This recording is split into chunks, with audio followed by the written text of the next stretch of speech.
बच्चों हरि शरणम। आज मैं आपको कुछ सामान्य बातें बताता हूँ। कई बार बता चुका हूँ, लेकिन एक बार उसकी पुनरावृत्ति करता हूँ, क्योंकि ज्ञान तब तक मस्तिष्क में स्थिर नहीं होता जब तक वह बार बार बताया नहीं जाए।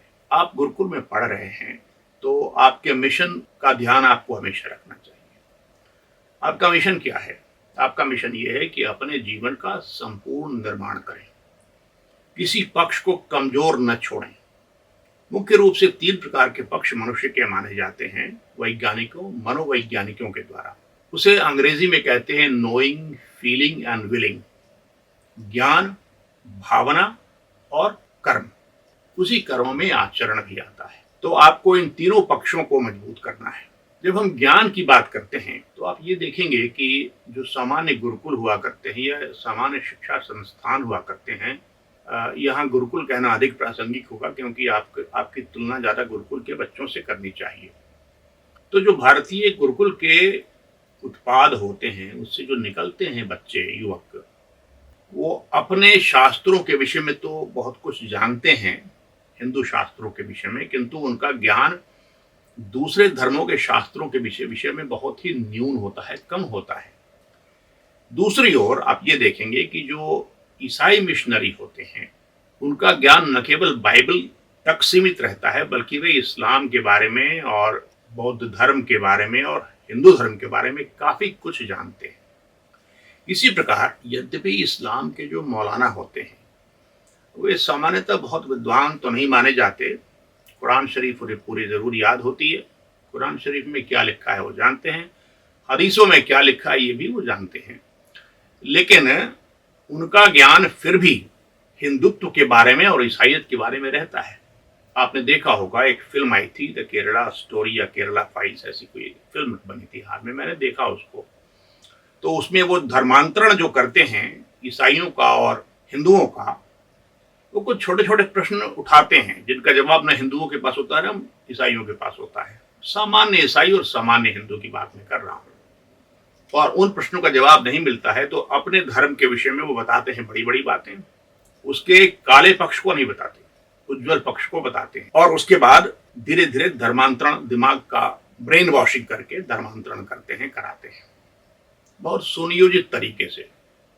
तो भारत में भी यह कार्य हो रहा है। वह जो फिल्म थी वो केरल के विषय में थी, जहां पर अब अधिक ईसाई और मुसलमानों की संख्या बहुत बढ़ गई है और हिंदू थोड़े से मेजॉरिटी में भी हैं। तो ये धर्मांतरण का खेल चलता है, और इसका कारण यह है कि हमारे जो धर्माचार्य हैं वे ऐसे प्रश्न इस्लाम के बारे में नहीं पूछ सकते मुसलमानों से या ईसाइयों से ईसाइयत के बारे में, क्योंकि जानते ही नहीं उसके विषय में। आपको जानना है। आप जब जानेंगे तभी आप धर्मांतरण का निरोध कर पाएंगे, नहीं तो एक एक करके हिंदुओं का, विशेष करके जो हिंदुओं का आर्थिक रूप से निचला तबका है, उसका धर्मांतरण करते जाएंगे और जनसंख्या बदलती चली जाएगी, डेमोग्राफिक चेंज जो कहते हैं होता चला जाएगा। तो यह इस्लाम का ज्ञान, बुद्धिज्म का ज्ञान, सिखिज्म का ज्ञान और ईसाइयत का ज्ञान, और अन्य भी धर्म हैं, यहूदी धर्म भी है, यजीदी धर्म भी एक है, तो इन सब का ज्ञान आपको होना चाहिए। तो ये कैसे होगा? आजकल हर धर्मशास्त्र आपके घर में उपलब्ध नहीं भी हो तो बहुत चिंता की बात नहीं है, क्योंकि आजकल नेट पर, और आपके पास नेट का पूरा एक्सेस है, सारे धर्म ग्रंथ उपलब्ध हैं, सारी हदीसें उपलब्ध हैं, कुरान शरीफ पूरी उपलब्ध है, बाइबल पूरी उपलब्ध है, और यही नहीं, बहुत व्याख्याएं भी उपलब्ध हैं, टीका टिप्पणियां भी उपलब्ध हैं। आपको उन सबों को देखना चाहिए और समझना चाहिए। तब आप जो प्रश्न पूछेंगे उसका जवाब उनको नहीं मिलेगा, बहुत कठिन है मिलना, क्योंकि उनका जवाब देना ही मुश्किल है उन प्रश्नों का। मैं बताऊंगा वो प्रश्न क्या हैं, अभी नहीं बताऊंगा, पीछे बताऊंगा। पहले मैं ये बताना चाहता हूं आपको आज के सामान्य चर्चा में कि आपको सभी धर्मों का, यानी कंपैरेटिव रिलीजन का ज्ञान होना चाहिए, तुलनात्मक धर्म का ज्ञान होना चाहिए। और उसमें कुछ बातें मैं बता दूं आपको। वो जो बातें बताते हैं इस्लाम वाले और ईसाइयत वाले, छोटी छोटी बातें रहती हैं। वो मैं कह रहा था कि जो तुलनात्मक धर्म है उसमें कई चीजों की आपस में तुलना की जाती है कि इस धर्म में, इस्लाम धर्म में, ईसाई धर्म में, यहूदी धर्म में, हिंदू धर्म में, बौद्ध धर्म में, इन धर्मों में कुछ विशेष चीजों को लेकर क्या समानताएं और क्या मतभेद है। एक पुस्तक है जो भगवान दास जी ने लिखी थी, उसका नाम है the essential unity of all religions. सभी धर्मों के बीच जो एकता है, एकत्व है, उस पर उन्होंने प्रकाश डाला इस ग्रंथ में। और उस ग्रंथ के आधार पर जहां तक मुझे याद है उन्हें भारत रत्न तक दिया गया था, क्योंकि ये जोड़ने वाला ग्रंथ है, दिखाता है कि सभी धर्मों के बीच में मूलभूत समानता है, वो एक ही बात कहते हैं। लेकिन यह बात सही नहीं है। कुछ बातें तो सामान्य रहेंगी ही, जो सभी माला जपते हैं, ये समानता बहुत बड़ी समानता नहीं हुई। दार्शनिक समानता बहुत कम है अब्राहमिक धर्मों के बीच में और हिंदू धर्म के बीच में। तो शुरू करते हैं तत्व शास्त्र से, मेटाफिजिक्स से। जो दर्शन शास्त्र के और थियोलॉजी के मुख्य अंग हैं, उनमें आप प्राथमिकता 3 चीजों को दीजिए। एक तो तत्व शास्त्र की, जिसे मेटाफिजिक्स कहते हैं। मेटाफिजिक्स का अर्थ होता है कि सृष्टि या जो रियलिटी है, जो कुछ भी है, ईश्वर हो, संसार हो, इसका वास्तविक स्वरूप क्या है, सृष्टि कैसे होती है, सृष्टि कौन करता है, ईश्वर कैसा है, ईश्वर क्या है। ये जो बातें हैं वो तत्वशास्त्र या मेटाफिजिक्स से संबंध रखती है। तो आप देखेंगे कि ईश्वर की धारणा सभी धर्मों में एक जैसी नहीं है। इसी प्रकार दूसरा जो बहुत महत्वपूर्ण पहलू होता है हमारे धर्म विज्ञान का या धर्म शास्त्रों का, वह है नैतिकता। क्या नैतिक है और क्या अनैतिक है, तो इसे कहते हैं एथिक्स। एथिक्स में भी बहुत सारी असमानताएं हैं, एक जैसा एथिक्स नहीं है। हिंदू एथिक्स बहुत अलग है अब्राहमिक एथिक्स से। उसकी नैतिकता का शास्त्र जो इस्लाम का है बिल्कुल अलग है, अद्भुत है। मैं बताऊंगा कि कितने ज्यादा अंतर हैं हिंदुइज्म में और इस्लाम के नीति शास्त्र में, नैतिकता शास्त्र में। और तीसरा है एपिस्टेमोलॉजी, कहते हैं उसे, ज्ञान शास्त्र।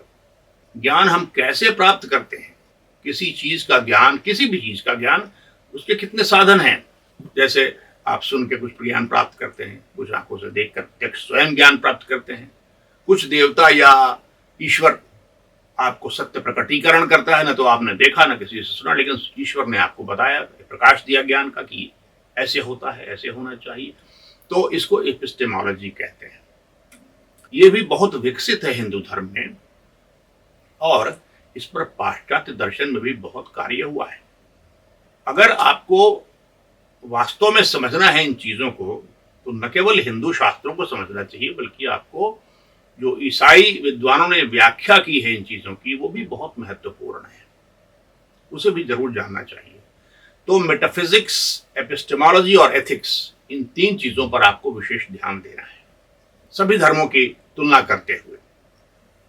मैं आपको एक एक करके ईसाई नैतिकता, इस्लामिक नैतिकता और हिंदू नैतिकता पर एक अलग से कक्षा लूंगा और बताऊंगा कि दोनों में, तीनों में क्या मुख्य फर्क है।